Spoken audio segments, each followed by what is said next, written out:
Tes. Bismillahirrahmanirrahim. Assalamualaikum warahmatullahi wabarakatuh. Alhamdulillahirabbil alamin. Wal aqibatu lil muttaqin wa la udwana illa 'alal zalimin. Asyhadu an la ilaha illallah wa asyhadu anna Muhammadan 'abduhu wa rasuluh. Al-mab'uts rahmatan lil alamin. Sayyidina wa maulana Muhammadin wa ala alihi wa sahbihi ajma'in, amma ba'du. Faqad qala ta'ala fi kitabil karim, ya ayyuhalladzina amanu taqullaha haqqa tuqatih wa la tamutunna illa wa antum muslimun. Wahai orang yang beriman, tingkatkanlah takwa kalian. Dan janganlah kalian mati kecuali dalam keadaan muslim atau berserah diri kepada Allah Subhanahu wa taala. Wa qala Nabi sallallahu alaihi wasallam, man salaka tariqan yaltamisu fihi ilman sahalallahu lahu tariqan ilal jannah. Barang siapa yang hidup dan menempuh jalan dengan rajin menuntut ilmu, maka kata Nabi, Allah akan mudahkan dirinya masuk surga. Wa qala aidan, man yuridillahu bihi khairan yufaqihu fid din. Barang siapa yang Allah ingin jadikan dia orang baik, maka akan Allah fahamkan dia, akan Allah mengertikan dia dalam urusan agama. Wa qala aidan, min husni islamil mar'i tarkuhu ma la ya'nihi. Dari banyak ciri baiknya orang Islam adalah dia meninggalkan sesuatu yang tidak bermanfaat bagi diri. Sebelum kita mulai, mari kita buka dulu taklim kita dengan membaca al-basmalah. Bismillahirrahmanirrahim. Lalu kita bacakan surat Al-Fatihah. Yang pertama kita minta agar Allah selalu membimbing kita, selalu menolong kita, selalu memberikan kita hidayah, petunjuk dan nikmatnya. Dan Allah wafatkan kita dalam keadaan husnul khatimah. Akhir tempat kita adalah surganya Allah Subhanahu wa taala. Ala hadiniyah Al-Fatihah. A'udzu billahi minasyaitonir rajim. Bismillahirrahmanirrahim. Alhamdulillahirabbil alamin arrahmanir rahim maliki yaumiddin. Iyyaka na'budu wa iyyaka nasta'in ihdinas siratal mustaqim. Shiratal ladzina an'amta 'alaihim ghairil maghdubi 'alaihim waladdallin. Hadirin yang Allah muliakan, kita bahas hari ini tentang pentingnya ilmu. Nanti kemana-mana juga ya. Pernah nggak dengar ulama, kiai, ustadz berkata, duduk sesaat di majelis ilmu lebih baik daripada sholat sunnah 1000 rakaat. Pernah dengar ya?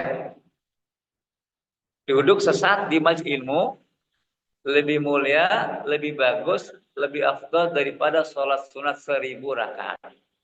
Pernah dengar ya? Tempo hari saya baca di kitab Fadhailul A'mal, Fadhailul Amal. Kitab pegangan teman kita, sahabat kita, jamaah tabligh. Fadhailul A'mal. Jadi fadilah-fadilah amal. Di situ dikatakan fadilah Quran, subtemanya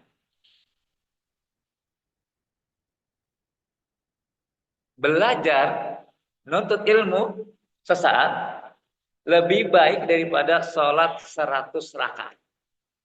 Sholat 100 rakaat. Dikatakan dalam kitab ini hadis.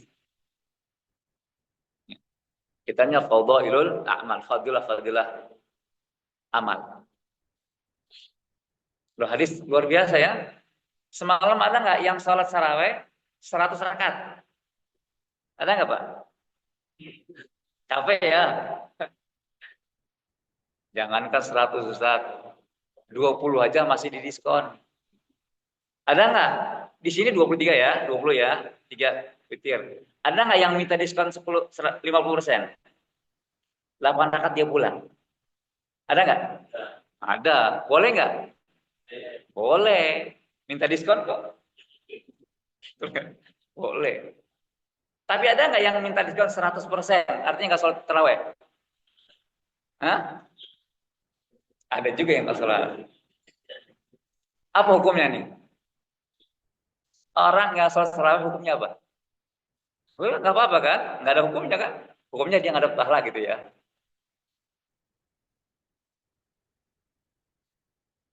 Tapi nggak sholat terawih, dia rajin untuk ilmu, kira-kira pahalanya gedean mana? Jadi begitu ya, itu bandingannya luar biasa. Sesaat saja kita nuntut ilmu, orang yang tadi malam sholat 20 rakaat, 8 rakaat, tapi nggak nuntut ilmu, insya Allah pahalanya gedean kita. Saya mau tanya, tadi malam sholat terawih, apa sih niatnya?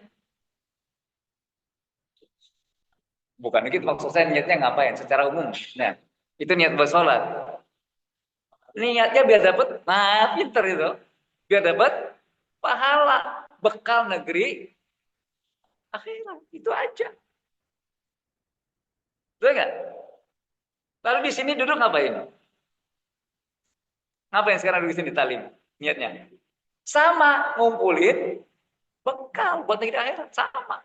Yang sholat taraweh ngumpulin bekal. Yang sholat maghrib ngumpulin bekal. Sholat subuh ngumpulin bekal. Kita duduk ngumpulin bekal. Sama nggak? Sama. Mau nggak? Sholat taraweh nggak dapat pahala. Kira-kira banyak nggak yang sholat? Nggak ada pahalanya nih. Banyak nggak yang sholat? Nggak akan mau. Nggak dapat pahala. Nggak mau. Jadi kalau main banyak-banyakan pahala, duduk begini masjid di masjid ilmu, itu kira-kira pahalanya lebih gede daripada orang yang sholat 100 rakaat. Capaian mana, Pak? Sholat sunnah 100 rakaat sama duduk 1 jam begini, capaian mana? Getolan mana? Pahalanya gede mana? Ustaz, jangan asal ngomong doang dong. Mana dalilnya? Gedean sesaat 1 jam daripada sholat 100.000 rakaat. Yuk kita cek secara logika. Hadirin, saya mau tanya. Nabi diutus, diangkat menjadi nabi. Nabi kita Muhammad usia berapa? 40 tahun. Ayat wahyu pertama diterima oleh nabi kita, apa bunyinya? Iqra artinya apa? Belajar. Baca artinya apa? Sholat. Baca Iqra artinya sholat atau belajar? Puasa, haji, sedekah, zakat? Enggak.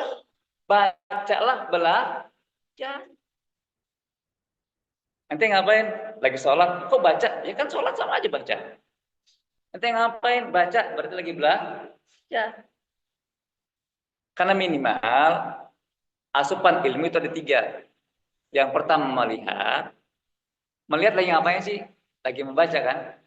Yang kedua membaca dengan mulut atau mendengar dengan telinga. Yang ketiga dengan hati tadabbur. Sumber ilmu. Dalam Al-Quran itu sumber ilmu 3. Inna sam'a wal basar wal fuad kullu ulaika kana an mas'ula. Wala taqfu ma laisa laka bi ilmun. Ini dalil naklinya, dalil nakli ya. Dikutip dari Al-Quran Al-Isra. Wala taqfu ma laisa laka bi ilmun. Jangan kamu berada, jangan kamu diam pada posisi, jangan kamu ikuti sesuatu yang kamu tidak punya ilmu di dalamnya. Wala taqfu ma laisa laka bi ilmun. Inna sam'a, telinga. Ini telinga sama ilmu enggak? Antum nih duduk mendengarkan ilmu, sumber ilmu. Video, kaset, ceramah, YouTube itu informasi masuk. Sumber ilmu nih. Kata Allah, inna sama wal basar. Nih, penglihatan. Bogor arah kanan, Jakarta arah kiri. Dari mana kita tahu? Beli mata sumber ilmu dengan melihat. Wal fuad, hati merasa. Makanya kadang-kadang Nabi itu dapat wahyu berbagai macam cara. Dengar, lihat, dan merasa. Diolah di hati kita. Kullu ulaika kana anhu mas'ula. Karena telah dikasih ilmu dan sumbernya ada 3. Jika 3 ilmu ini, 3 sumber ini, 3 nikmat ini tidak digunakan dengan baik, dia akan dimintai pertanggungjawaban.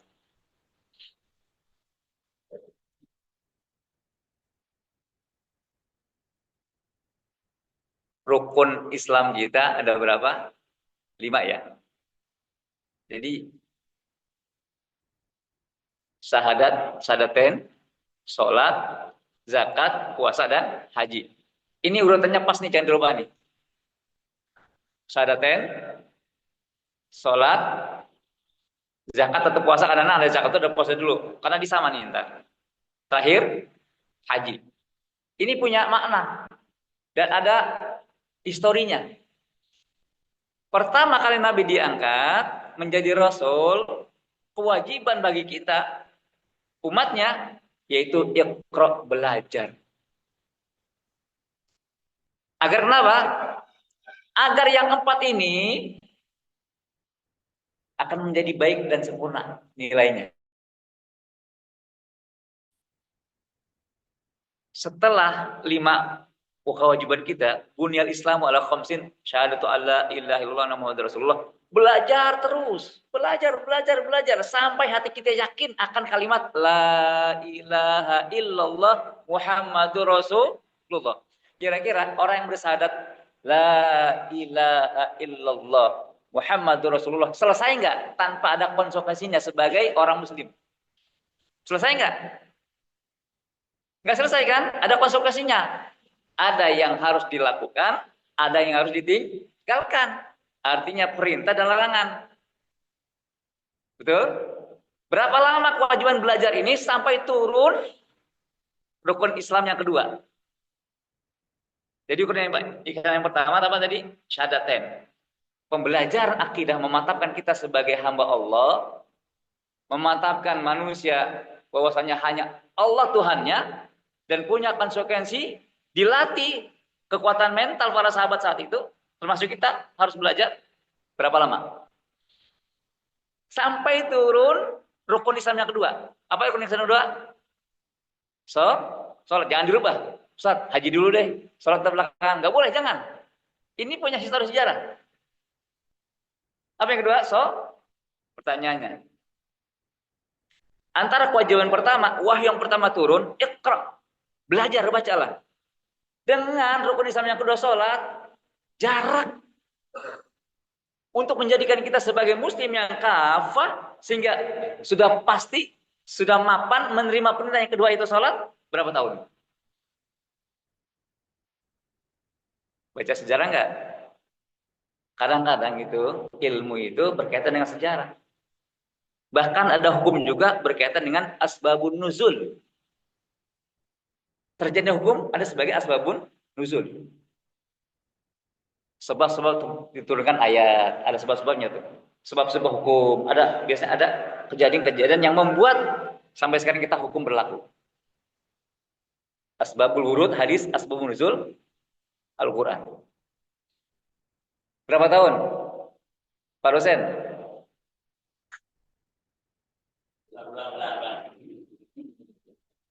Nabi menerima wahyu yang pertama, sepakat semua, kita sepakat ya, bahwasanya wahyu yang pertama adalah Al-Alaq. Ayat 1-5, yang pertama bunyinya adalah Iqra. Bacalah. Artinya belajar. Ini perintah. Hadirin, dalam kaidah fikih, al-asru fil amri lil wujub. Asalnya perintah itu ada yang wajib. Betul nggak? Nah, tolong Bapak belikan sabun. Ini perintah dari Bapak ke anak. Wajib, sunnah, atau mubah? dilaksanakan oleh anak. Aslinya wajib. Al-aslu fil amri lil wujub. Aslinya perintah itu adalah buat kewajiban. Artinya kalau wajib tidak dilaksanakan dosa enggak? Dosa. Jadi perintah pertama ikra, baca, baca, baca. Kita ingat dan kita harus tahu bahwasanya perintah di Al-Qur'an bukan hanya buat nabi kita, bukan buat sahabat doang, tapi buat kita semua. Itu buat nabi doang Ustaz, kita mah enggak. Maksud begitu? Enggak kan? Buat kita juga ikra, baca. Nah, berapa lama antara perintah belajar ikra, tujuan belajar ikra apa sih?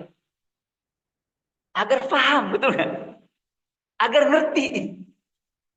Paham, ngerti, menguasai. Itu kan tujuan belajar. Enggak Ustaz. Saya belajar tujuannya agar dapat ijazah jadi pegawai. Begitu enggak, Pak? Banyak nggak begitu? Saya ngajarin anak SD, SMP, SMA kelas 1 biar dapat ijazah, biar dapat kerja Ustaz. Mau pinter mau kagak, mana yang benar? Nggak apa-apa anak saya nggak sekolah Ustaz, tapi belajar. Atau anak yang penting sekolah, terserah dia belajar enggak. Ayo, yang penting dapat ijazah buat kerja. Betul? Jadi tujuan belajar agar paham, mengerti, tahu berapa lama antara kewajiban pertama dengan rukun Islam yang kedua, yaitu sholat. Diturunkan perintah ini. Agar kita siap secara mental, secara fisik, bahkan secara ilmu sudah siap menerima perintah yang kedua. Kewajiban sholat. Berapa lama? 5 menit. Nabi, bukan kita, Nabi. Jadi kan perintah Nabi dari Allah, wahyu dari Allah kepada Nabi kan buat kita. Perintah begini kepada Nabi buat kita. Larangan begini kepada Nabi buat kita. Gampangnya, kapan Nabi dapat perintah untuk melaksanakan sholat yang 5 waktu, aslinya 50. Kapan? Tahun berapa? Ketika Isra, baru turun perintah yang kedua rukun Islam. Apa? Sholat. Terjadi pada peristiwa Isra dan Mi'raj Nabi Muhammad SAW. Disitulah Nabi mendapatkan perintah sholat 50 waktu. Yang akhirnya menjadi 5 waktu. Dan dengan 5 waktu itu seakan-akan pahalanya 50 waktu. Itu. Ini rukun Islam 5 ya. Bunyal Islam ala khamsin. Tadi, syahadat. Sholat. Berapa jaraknya? Udah saya tahu tuh. Bahwasanya perintah yang kedua, perintah yang pertama kali Nabi menjadi Nabi diangkat perintah pertama Iqra, belajar. Yang kedua, perintah yang kedua menjadi bunyal Islam ala khamsin, dibangun Islam di atas 5 perkara, syahadatain, ilmu. Baru setelah mapan, menguasai ilmu, mapan secara materi, mapan secara bukan materi ya, secara ilmu, secara mental, kesiapan, turunlah perintah sholat kepada Allah. Yang kedua. Berapa lama? Perintah sholat pada peristiwa Isra dan Mi'raj. Kalau yang tadi tahun pertama Nabi kenabian, perintah sholat tahun berapa Nabi terima? Tahun ke-10 kenabian, Pak. Kalau orang baru lahir, sampai dengan tahun ke-10, ini bocah 10 tahun udah bisa apa? Anak kita 10 tahun udah bisa apa? Udah kelas berapa? Udah mengerti apa? Anak 10 tahun bisa baca enggak? Anak 10 tahun bisa lari enggak? Anak 10 tahun bisa mencontoh enggak? Allahu Akbar. Allah enggak langsung nyuruh kita sholat. Belajar dulu yang benar, 10 tahun dikasih waktu. Agar kita paham, mengerti, kita hamba Allah. Dikasih waktu 10 tahun oleh Allah, belajar ibadat Muhammad. Siap mentalnya, siap ilmunya. Turun perintah kedua, sholat. Sholat memang wajib, Pak. Tapi turun perintah sholat 10 tahun setelah turun perintah belajar. Bagaimana yang baik? Orang sholat setelah dia paham, mengerti, dia hamba Allah. Dengan orang sholat nggak tahu apa-apa. Pernah nggak? Maaf ya, nggak merendahkan nggak? teman anak jalanan, anak pang itu. Ada teman saya di master itu suka ngumpul anak-anak pang. Anak pang itu yang macam-macam lah ya. Itu kita ajarin sholat itu. Nggak ngerti apa-apa, Pak. Anak pang usianya ada yang 20, 30.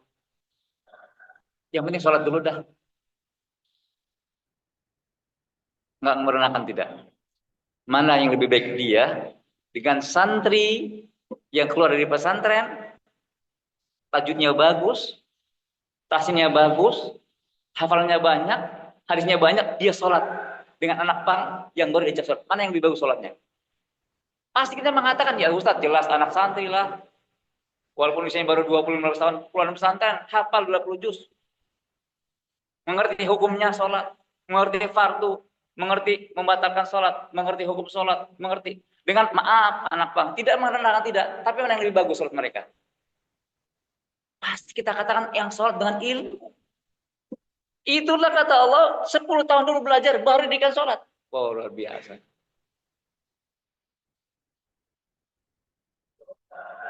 Jadi coba, banyakkan mana gedean pahala belajar apa sholat? Bedanya 10 tahun Pak, kewajiban perintah ini. Kira lagi ya. Apa tadi? Pertama, syahadatain belajar, yang mantap. Perintah kedua, sholat. 10 tahun bedanya. Perintah keempat, ketiga keempat, puasa dan haji. Puasa dan zakat. Puasa lebih berat daripada sholat. Kapan puasa diwajibkan oleh Allah kepada kita? Blank lagi. Ayo. Kapan? Betul, Ramadan. Satu Ramadan full. Kapan? Kan tadi Nabi jadi Nabi pertama kali jadi perintah belajar baca. 10 tahun baru turun perintah sholat. Wajib kan? Ini wajib ya, 5 ini wajib. Lalu yang ketiga adalah puasa. Wajib nggak puasa? Wajib Ramadan. Kapan terjadi itu? Kapan diperintahkan itu? Nggak apa-apa Pak, ini kayak anak SD, nggak apa-apa ya. Setelah Nabi pindah dari Mekah ke Yatsrib yang sekarang Madinah. Tahun berapa? Tahun kedua Hijriah, sudah 2 tahun di Madinah, sudah 2 tahun di Yatsrib. Masa tenang nih Mas, nggak perang lagi, Pak, nggak diintimidasi lagi, nggak disiksa lagi. Tahun kedua,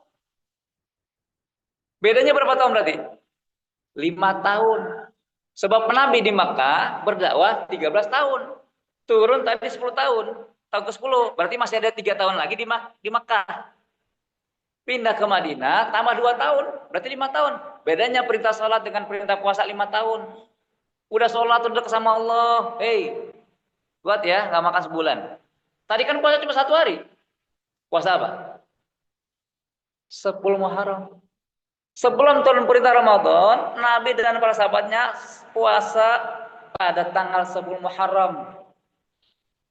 Tapi kata Nabi bedakan. Kita bedakan dengan Yahudi. Tambahin puasanya 9 atau tanggal 11. Setelah perintah ini, pada tahun kedua Hijriah, silakan puasa Muharram. Tinggalkan, yang melaksanakan silakan. Tapi bedakan dengan Yahudi.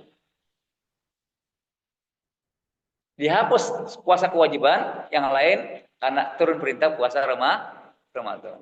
5 tahun bedanya. Agak berat. Betul nggak? Hadirin. Setelah merasa dekat sama Allah, udah paham dengan ilmunya, dekat dengan Allah, ada kewajiban kita harus meniru sifat-sifat Allah. Makanya saya kira sudah banyak di sini Ustadz yang menerangkan tentang fadilah puasa. Di antaranya adalah kullu amal ibni adam lahu illa siyam fa innahu li wa ana ajzi bihi, gitu ya. Setiap pekerjaan anak Adam bagi dia, kecuali puasa dia punyaku. Semua amal ibadah anak Adam punya dia, kecuali puasa. Fa innahu li, itu milikku. Padahal semua ibadah milik Allah, bukan milik kita. Kita cuma bekerja. Tapi kenapa begitu bahasanya? Wa ana ajzibi, dan puasa milikku dan aku yang akan memberikan ganjarannya. Cuma puasa. Artinya puasa itu lebih tinggi derajatnya kalau kita lihat dari sini, karena puasa itu lebih sulit dimasuki sifat-sifat ria. Tafsir para ulama. Mau ria bagaimana puasa? Oh, nggak kelihatan. Dan puasa itu meniru sifat-sifat Allah. Tidak makan, tidak minum, tidak syahwat. Bahkan dalam kitab Fathul Bari meniru sifat-sifat malaikat. Malaikat nggak butuh makan, nggak butuh minum, nggak butuh syahwat. Meniru sifat Allah. Setelah kuat lagi, perintah rela mengeluarkan sebagian kecil dari harta kita. Apa? Zakat. Jadi itu berhirang berhistori. Tidak langsung lantas masuk Islam harus sholat, tidak. Belajar yang bagus, sholat dekatkan diri. Ada sesuatu yang engkau meniru sifat-sifat Allah, sifat malaikat yang bagus, nahan makan, minum, dan syahwat. Lalu setelah itu kamu kuatkan diri, berkorban untuk Allah. Keluarkan sedikit harta kita, berupa zakat. Zakat ini sama perintahnya pada tahun kedua Hijriah. Yang paling berat ibadah, banyak melakukan pengorbanan, ibadah apa, Pak? Yang kelima apa? Haji. Ya duit juga, ya tenaga juga, ya waktu juga, haji full. Terakhir, untung ujung-ujungnya ada manis tato ilaihi sabila. Kewajibannya terbatas kepada yang mampu. Kapan wajib haji diperintahkan oleh Allah? Tahun berapa? Kapan? Sebelum Nabi meninggal 2 tahun, Pak. Turun perintah pada tahun ke-9 ke Nabi Hijriah. 9 Hijriah. Nabi melaksanakan perintah ini pada tahun ke-10. Nabi wafat tahun 11. Perintah terakhir haji. Jadi hierarki itu, histori ada. Salat, syahadat, salat, puasa, zakat, haji. Jangan dirubah ini. Ada historinya. Yang ingin kita katakan di sini adalah, ya puasa wajib, ya sholat wajib, ya zakat wajib, haji wajib. Jangan lupa kewajiban utama adalah belajar. Hadirin, kita tahu ya hukum dasar fikih 5. Hukum dasar fikih 5. Apa saja? Haram, sunnah, mubah, makruh, wajib. Gampangnya begini lah. Kan ada 5 ya. Kita ambil yang netral dulu. Titik nol. Apa yang dimaksudkan titik nol? Titik nol adalah ya tidak berpengaruh. Artinya nggak berpahala, nggak berdosa. Mubah. Apa contohnya? Sholat pakai sarung. Sholat pakai gamis. Ada yang pakai celana nggak? Muhammadiyah pakai celana. Ya, pakai celana ya. Ada satu masjid itu, Pak. Kalau khotimnya pakai celana, tahun depan nggak dapat lagi. Masjidnya NU. Yang dia ceramah khotib Jumat pakai celana, tahun depan udah dicoret dia. Boleh nggak sholat pakai celana? Boleh nggak sholat pakai gamis? Boleh nggak sholat pakai koko? Mubah aja boleh. Tahu makanan favorit buka puasa? Itu mah di Arab. Lontong gorengan. Gimana sih? Favorit buka puasa itu lontong gorengan, Pak. Betul nggak? Kurma mah di Arab. Betul nggak? Lontong gorengan. Lontong itu variasinya bagaimana? Ada yang dibungkus sama daun pisang. Daun pisang macam-macam. Yang paling enak daun pisang kepuk atau daun pisang batu ya? Pisang batu kan? Ada yang dibungkus sama daun kelapa. Jadi lemper. Jadi lepet. Ada yang dibungkus sama daun bambu. Apa namanya? Bacan. Ada yang dibungkus sama daun. Apa tuh namanya kalau di Jawa-Jawa itu? Nah, lontar ya. Sekarang karena daun susah, kebun susah, hutan susah, dibungkus sama plastik. Lihat tukang apa ketoprak. Lontongnya pakai plastik. Tapi tetap isinya lontong. Boleh nggak dibuat sama plastik? Sama daun pisang dan bambu. Ya boleh-boleh aja. Namanya tetap lontong, cuma beda-beda nama. Ada yang buras, ada yang lepet. Tapi isinya tetap beras. Ini sih bebas saja. Bakwan, toge, wortel.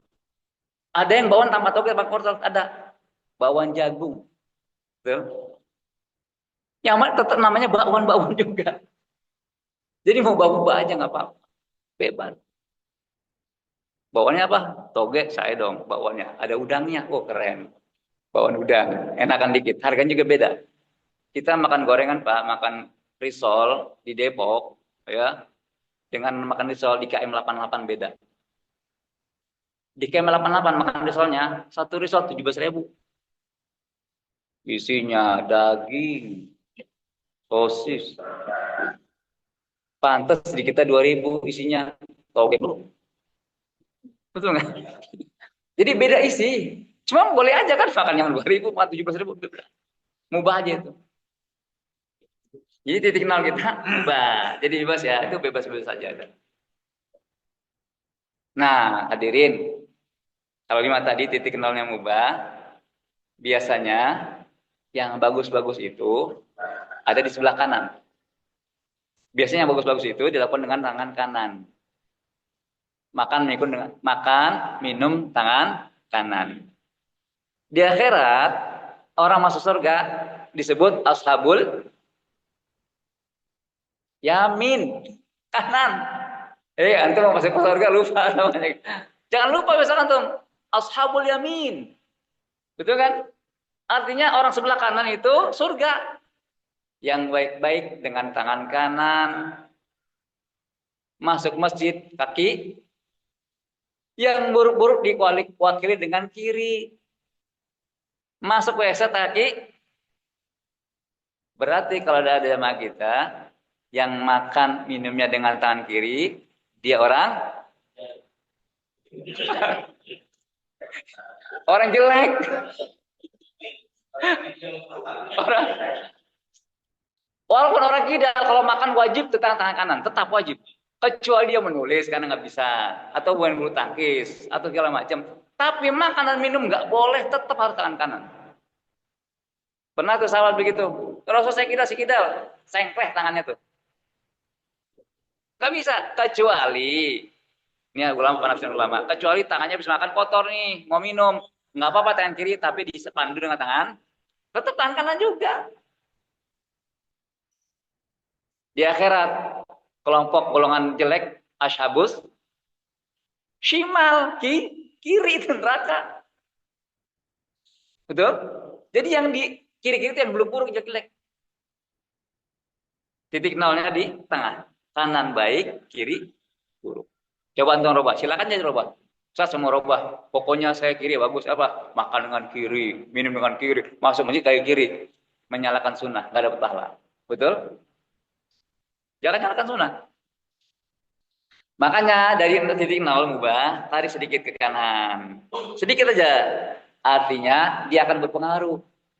Kalau tadi nggak pengaruh, makan lontong pakai daun pisang pakai daun kelapa mau dengan tidak pengaruh. Tapi tarik sedikit ke kanan, enak akan berpengaruh. Apa pengaruhnya? Dapat ridho Allah. Apa yang sunnah-sunnah? Ada sholat sunnah, ada puasa sunnah. Betul? Yang sunnah ini boleh ditambah, boleh dikurangi, bahkan boleh tidak. Puasa sunnah boleh ditambah, boleh dikurangi, boleh tidak. Sholat sunnah boleh ditambah, boleh dikurangi, boleh tidak. Semalam ada yang nggak sholat tarawih? Apa hukumnya orang yang tinggal sholat tarawih? Nggak apa-apa. Ada yang 8, ada yang 20, ada yang 40, boleh nggak? Sunnah bebas. Bahkan kalau sanggup tadi malam sholat sunnah 100 rakaat, boleh nggak? Sunnah itu boleh aja. Karena pada prinsipnya sunnah itu silakan perbanyak.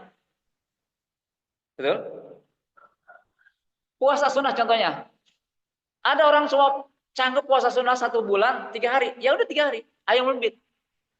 Ya Rasul saya lebih kuat. Silakan perbanyak. Minimal seminggu 2 kali. Senin, Kamis. Saya masih kuat ya Rasul. Silakan perbanyak. 2 hari nggak puasa, 1 hari puasa. 2 hari nggak puasa, 1 puasa. Saya sanggup ya Rasulullah. Oke, kalau sanggup, sehari puasa, sehari enggak. Sehari puasa, sehari enggak. Sholat puasa sunnah Daud. Lebih sanggup ya Rasulullah? Enggak ada lagi. Betul? Tentang puasa, puasa setahun penuh. Boleh enggak? Enggak boleh. Jadi yang namanya sunnah itu boleh ditambah, boleh dikurang. Bahkan boleh sama sekali. Enggak sama sekali boleh. Sholat begitu. Mentok lagi ke kanan, setelah sunnah apa? Wajib, mentok udah. Di atas wajib ada enggak? Enggak ada. La yukallifu nafsan illa,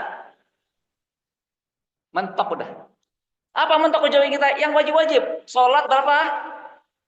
5. Yang wajib jangan ditambah, jangan dikurang. Haram. Mentang-mentang semangat. Subuhnya tambah ya Ustaz. Tuh, semangat karena masih seger puasa. Biar banyak pahala kita. Hari ini di bulan Ramadan, khusus subuh kita 3 rakaat. Boleh nggak? Ya nggak boleh. Mentok udah. Nggak boleh. Puasa mentok udah wajib. Apa? Ramadan mentok udah selesai. Yang lain sunnah. Betul? Kita lihat fadilahnya. Jangankan yang wajib. Yang sunnah-sunnah saja luar biasa. Yang sunnah luar biasa. Ada 2 rakaat. Yang 2 rakaat itu Allah akan jadikan pada diri kita pandangan memandang dunia hina, kecil. Sunnah. Sunnah apa? Fajar. 2 rakaat. Rakaatul fajri khairu minad dunya wa ma fiha. Ya Allah, subhanallah. Baru sunnah, Pak. Sudah membuat kita memandang dunia remeh kecil. Karena kita sudah punya dunia dan isinya. Siapa dia? Yang sholat fajar 2. Luar biasa. Itu baru sunnah. Bagaimana yang wajibnya? Ada yang tahu. Betul nggak? Yang sunnah. Yang sunnah nih. Barang siapa yang merutinkan sholat rawatib 12 rakaat. Rutin? Siapa yang udah rutin sholat rawatib 12 rakaat? Saya udah. Kadang-kadang bolong-bolong dikit. Kenapa bolong dikit? Muadzinnya nggak sabar. Waktunya belum habis udah komat. Tunggu dulu dong. Biasanya terlambat saya itu zuhur. Zuhur itu 4 rakaat qobliyah, Pak. Qobliyah zuhur 4 rakaat. Makanya habis sholat zuhur, habis azan zuhur, muadzin jangan cepet-cepet komat. Tungguin makmum kita, tungguin jamaah kita yang mau qobliyah 4 rakaat. Boleh 2-2, boleh langsung 4. Ya, 4 rakaat sebelum zuhur. 2 rakaat pada zuhur, 6. 2 rakaat pada maghrib, 8. 2 rakaat pada isya, 10. 2 rakaat qabla subuh, 12.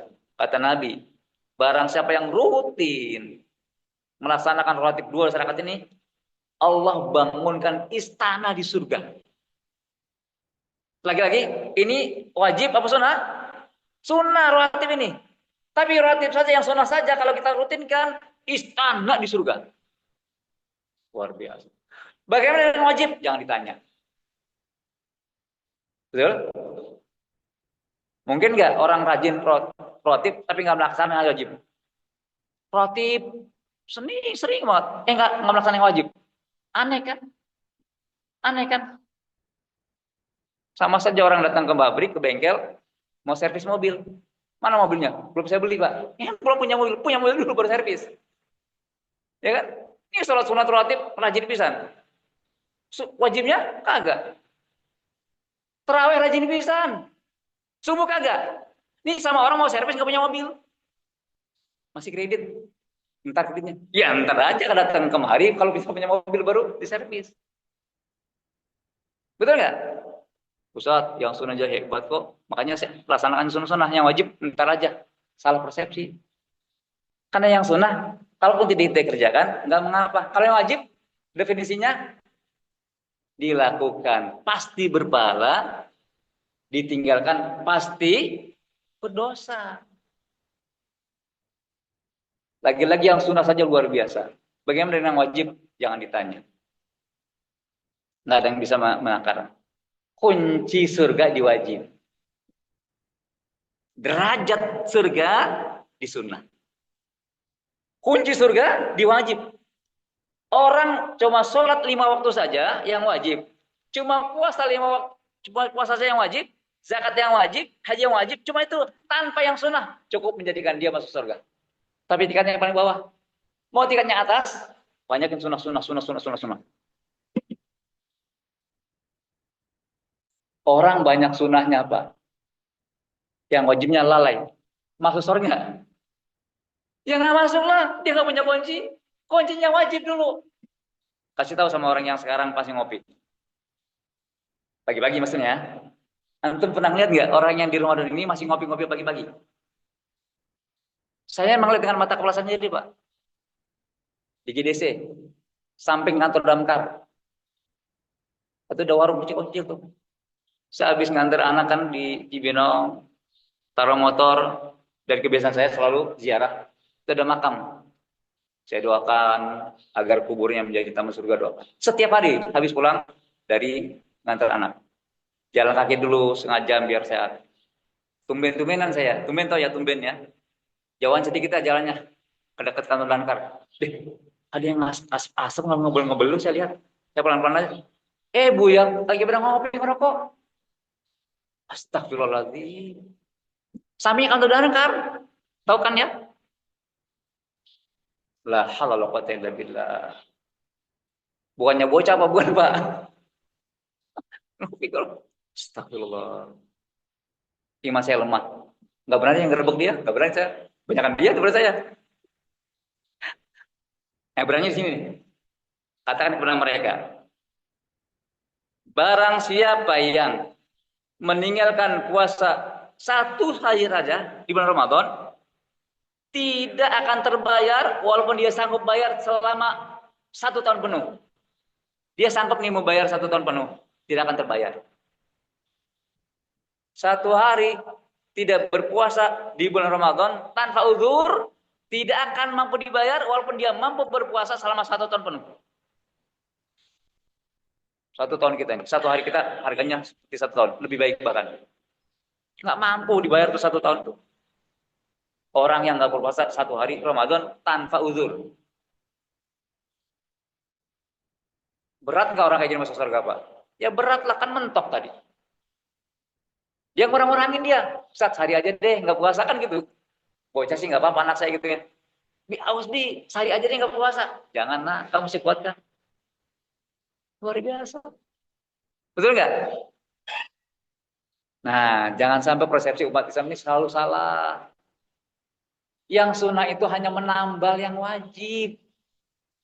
Pak, datang ke bengkel tambal ban. Ngapain? Mau nambal ban? Bannya mana? Nggak punya. Apa yang ditambal? Jadi kalau orang mau nambal ban, bannya bocor. Dia punya ban. Ada orang mau nambal ban, bannya nggak punya. Apa yang ditambal? Puasa sunnah kita, sholat sunnah kita itu untuk menambal yang wajib-wajib. Betul? Mungkin puasa kita ada yang buruk, jelek. Sholat kita ada yang buruk, jelek. Ditambal kekurangan itu dengan yang sunnah-sunnah. Jadi fungsi yang sunnah itu untuk menambal. Bukan untuk masuk surga, bukan. Untuk masuk surga adalah yang wajib-wajib. Yang sunnah untuk menambal dan menaikkan derajat kita di surga. Jadi mana lebih penting? Subuh 2 rakaat di masjid atau tarawih di masjid? Banyak persepsi salah, utamakan terawih, subuhnya kagak. Coba lihat ntar abis Id. Lihat ntar abis terawih. Masih banyak nggak yang terawih? Antum nih nggak Ramadan lagi, kira-kira sholat malam nggak? Malam nggak? Lepas sholat malam kan? Nggak apa-apa lah. Yang penting subuhnya hidupin terus. Karena yang membuat kita masuk surga adalah subuh, isya, zuhur, asar, maghrib, bukan terawih. Tarawih akan mengangkat derajat kita di surga. Sudah masuk surga. Pas sudah masuk surga ditanya, mana yang buat kamu meninggikan derajat? Satu. Siapa tahu? Satu amalan yang menentukan kita derajat kita lebih tinggi di surga. Cuma satu. Diminta sama Allah nanti di akhirat. Baca Al-Quran. Iqra wartaqi. Udah masuk nih kita surga. Amin. Amin gitu dong. Kita udah masuk di surga. Ingin melihat derajat dari surga, cara ngeceknya gampang. Malaikat tuh. Iqra, baca. Wartaqi, lompat. Setiap satu ayat lompat naik, lompat naik, lompat naik, lompat naik, lompat naik. Fa'inna manziltika, karena kedudukanmu indah akhir ayat 3. Ketika surat yang baca, ayat yang terakhir yang kau baca, itu terakhir. Ustaz, hafal cuma Al-Fatihah doang. Ya udah, tinggal 7. Itu doang. Tapi setelah kita punya amalan yang wajib tadi. Betul? Jadi jangan salah persepsi sekarang. Enggak tarawih memang enggak apa-apa. Yang penting subuhnya di masjid. Subuh masjid 2 rakaat, tapi pahalanya seperti orang tarawih 1 malam. Betul nggak? Makanya hadirin Allah muliakan, itulah bagaimana ilmu bisa merubah persepsi, ilmu bisa merubah harga diri, ilmu bisa merubah martabat. Dengan ilmu itu kita bisa beribadah sedikit, tapi pahalanya gede. Yang nggak punya ilmunya berat, capek, pahalanya kecil. Ngejar terawih 20, ngejar terawih 8, subuhnya di rumah. Betul? Terakhir nih, ada nggak pahala sunnah lebih gede dari pahala yang wajib? Ayo, terakhir nih, kan udah bunyi ya, kita tutup sama Isra. Isra aja pahalanya luar biasa. Pertanyaannya, ada nggak pahala amal-amal sunnah lebih gede dari pahala amal wajib? Kalau ada, ya kita diskusi, lihat alir dari mana. Nggak ada. Ya orang derajatnya di bawah wajib kok. Tapi yang sunnah saja luar biasa. Ada nggak janji pahala? Pahala yang sunnah itu lebih gede daripada pahala yang wajib? Nggak ada. Nggak ada. Coba kalau ada. Ada yang punya nemukan dalil itu. Ada Ustaz berdiam Ustaz daripada yang wajib. Mana? Nggak ada. Terakhir lagi kok terakhir dulu. Kan nggak ngopi kan pagi-pagi ini. Mana perintah wajib? Bangun masjid atau bangun sholat? Perintah yang wajib. Dirikan masjid atau dirikan sholat? Dirikan sholat. Orang yang dirikan sholat bergabung ntar. Yuk cari tempat buat sholat jamaah. Orang yang dirikan sholat cari tempat. Yuk sama-sama. Biar kita berjamaah bisa sholat. Cari tempat. Tapi orang yang bangun masjid nggak sholat. Betul nggak? Masjid banyak yang dibangun kosong. Di hutan dibangun masjid. Ya. Walau alam bisawab. Mudah-mudahan kita bermanfaat. Kita utamakan yang wajib. Kita tahu wajib itu adalah syarat untuk masuk surga. Jadikan kita istiqomah dalam beribadah. Lagi-lagi Allah wafatkan kita dalam keadaan husnul khotimah. Oh silakan Pak Haji, pertanyaan lagi nih. Monggo. Waalaikumsalam warahmatullahi wabarakatuh. Sebelum masalah sunnah, apa supaya sebanyak-banyaknya tidak terhitung. Saya dengar ada hadis dari Aisyah bahwa Nabi tidak dari 11 rakaat. Apa boleh dari itu? Ya memang pada kedua berkaitan dengan puasa ini. Misalnya mau apa ya dari Jakarta ke Lebari apa di Papua sana apa beda jam. 2 jam. Apakah menyesuaikan atau bagaimana kan pembelajaran kita di tempat? Nah, oleh di pesawat gitu ya.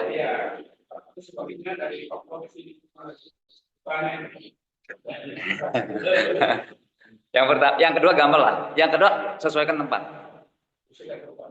Jadi kita sampai nih, oh di sana Jakarta belum buka, tapi kita udah sampai di Papua udah buka ya buka. Misalkan tempat. Jangan lupa, oh sama orang Jakarta, nunggunya mau ke Jakarta jangan. Sesuaikan berada di tempat kita, di mana tempat kita berada. Ya, ikut tempat. Ya, ikut tempat. Yang pertama tadi memang di hadis-hadisnya Nabi pernah sholat malam 13, 11. Bahkan kata Aisyah radhiyallahu anha, di akhir ujung Nabi sudah sepuh, Nabi biasa sholat malam cuma 11. 11 pun bervariasi. Kata Nabi sholatul lail matna sampai 5 kali satu. Jadi dua satu ada. Ada yang matna 4 kali, 3 ada. Bahkan ada di sebagian masjid melakukan malam itu sholat malam 4, 3. Pernah Nabi lakukan seperti itu. Tapi akhirnya ulama lebih banyak mengambil yang terakhir. 2, 1. Loh, Nabi nggak pernah 20 kan 23. Nah itu Umar bin Khattab. Ya zamannya setelah kalau 23 saya kurang tahu ya. Maksudnya yang menambah siapa, ini siapa. Tadi pada intinya sunnah itu ya kata Nabi masna. Kalau kamu takut masuk fajar, maka tutup dengan witir. Boleh nggak? Salah serakatnya boleh saja. Makanya niatnya itu kan sholat Allah mutlak aja, mutlak. Yang biasa saya lakukan, sholat sebanyak-banyaknya itu sebelum waktu Jumat. Jadi kalau kita masuk masjid jam 10, terus sholat mutlak aja terus. Sampai datang imam atau khotib. Boleh. Jadi yang namanya sunnah, boleh tak terbatas. Ya.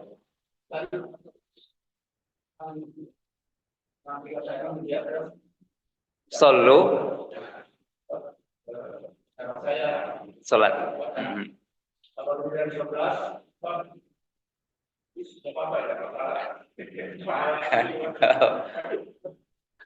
Ya ulama ada yang mengatakan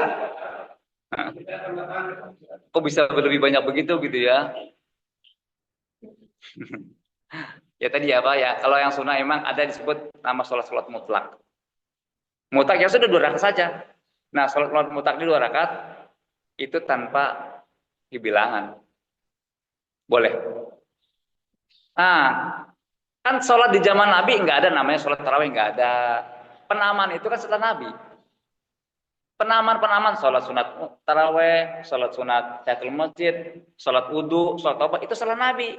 Nabi mah dulu sholat sunnah aja udah mutlak. Ramadan qiyamu Ramadan.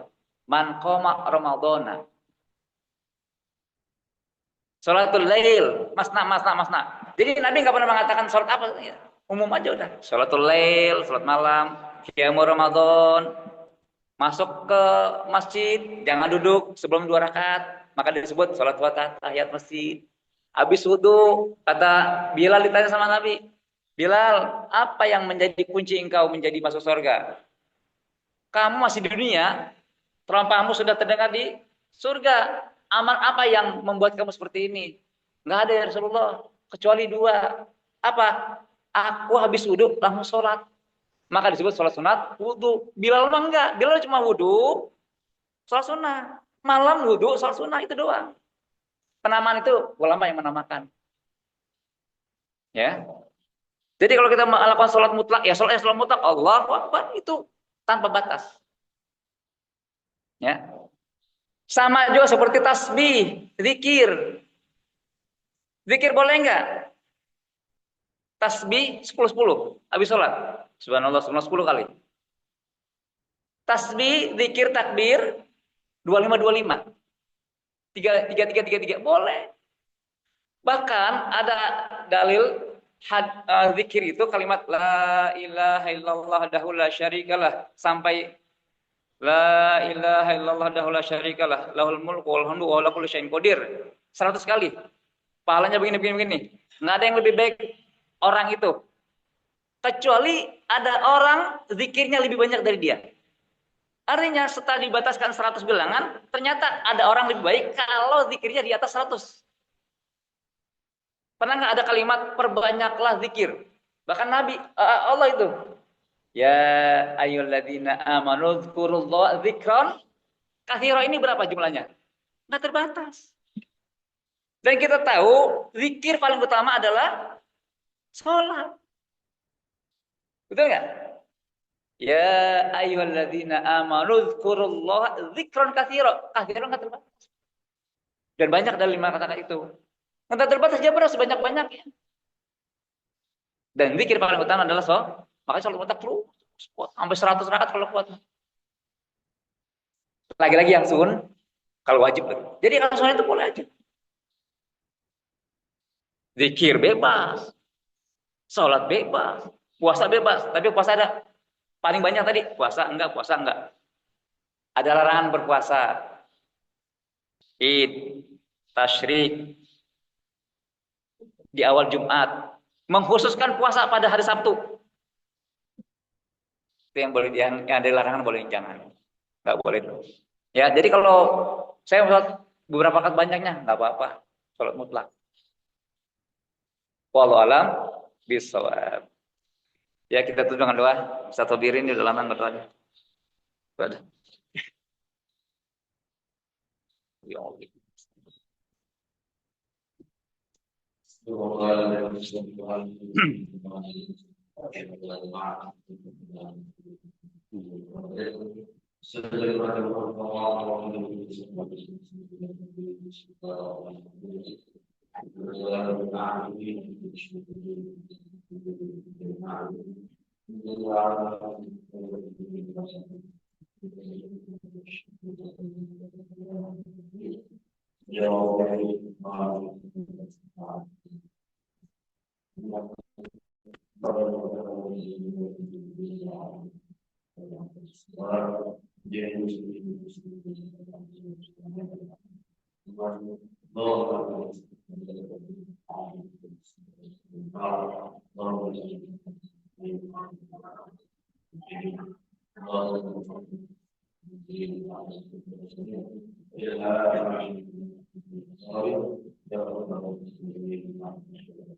Muhammad sallallahu alaihi wasallam.